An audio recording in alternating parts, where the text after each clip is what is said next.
कुएं में हीरे का कंगन। एक गांव में रामू नाम का एक लड़का रहा करता था। एक दिन जब उसकी माँ घर साफ कर रही थी, तब उसे एक पुराने जमाने का सोने का कड़ा मिला।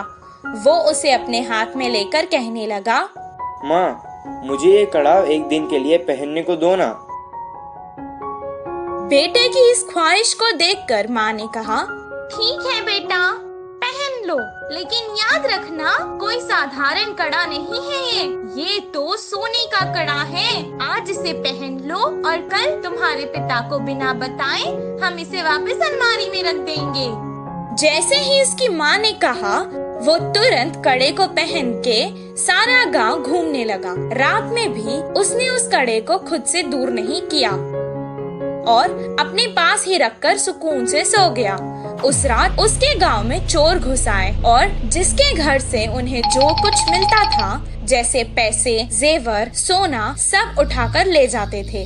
सुबह जब उसके गांव वालों को पता चला कि उनकी सभी मूल्य चीजें चोरी हो चुकी हैं, वो सब शोर मचाने लगे। कितना ढूंढने पर भी चोर का पता नहीं चला। रामू की वजह से उसके पुरखों का सोने का कड़ा चोरी हो चुका था। ये सुनकर उसके पिताजी को बहुत गुस्सा आया और वो डांटने और मारने लगे। कुछ देर बाद उसने कहा, वो कोई खिलौना नहीं था जो तुमने खो दिया। वो मेरे पुरखों की निशानी थी। अब दोबारा मुझे अपनी सूरत नहीं दिखाना। निकल जाओ यहाँ से। बेटे को कड़ा देने के लिए वो अब अपनी पत्नी को भी डांटने लगा। वहीं रामू अपने पिता से मार खाकर बहुत दुखी होकर घर से रोते रोते निकल गया। पास के बगीचे में जाकर एक बड़े पेड़ के नीचे रोता हुआ वो बैठ गया। वहीं पेड़ के नीचे जो चोर ने उसका कड़ा चुराया था, वो चोरी किया हुआ सामान वहाँ बंटवारा कर रहे थे। वो दोनों चोर जोर जोर से बात कर रहे थे।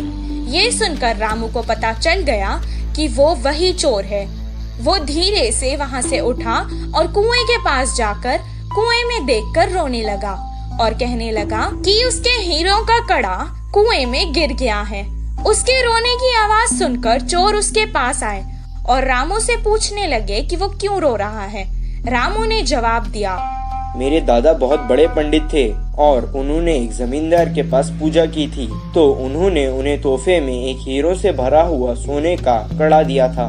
वो कड़ा मैं मेरे घर वालों को बिना बताए पहनकर आ गया था और यहाँ आकर खेल रहा था और अचानक मेरे हाथ से वो कड़ा फिसल कर गिर गया था। जब मैं उस कड़े को हाथ लगाता था तब भी वो मुझे डांटते थे और अगर मैं उन्हें बताऊंगा कि मेरे हाथ से वो कुएं में गिर गया तो वो मुझे मार देंगे। हीरो का कड़ा कुएं में है सुनकर ही वो दोनों लड़ने लगे कि कौन कुएं में जाकर कड़ा लाएगा। दोनों अपने हाथ में रखे सामान को जमीन पर रखकर एक साथ कुएं में कूद गए। जैसे ही रामू ने ये देखा, वो तुरंत पैसे और जेवर लेकर भागकर गांव वापस आ गया। आकर गांव के बड़ों को उन चोरों के बारे में बताया। तब सब गांव वाले कुएं के पास आए और उन दोनों चोरों को पकड़कर मारा और उन्हें बहुत अच्छा सबक सिखाया। सबके जेवर और पैसे उन्हें वापस मिल गए।